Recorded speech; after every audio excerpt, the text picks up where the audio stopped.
তো মৌমাছি কাটার পরে দেখুন মৌমাছি ঠিকই কিন্তু আবার স্থানে বসে গিয়েছে। আর এই যেটুকু আমি যে চাকটা কাটেছি সেই চাকটা মাথার অংশ ওইটুকি আবার পর্যায়ক্রমে প্রচুর মধু আসবে। পরে আমরা 15-20 দিন পরে আবার মৌচাকটা কাটবো।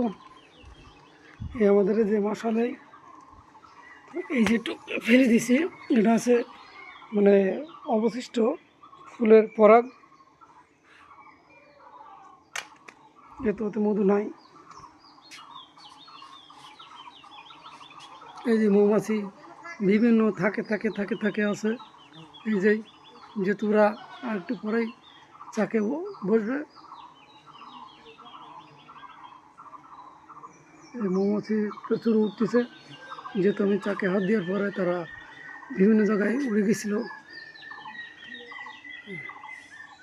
সব থকে থাকার মৌমাছি, ওই দেখো মৌমাছি আবার জায়গায় গেছে।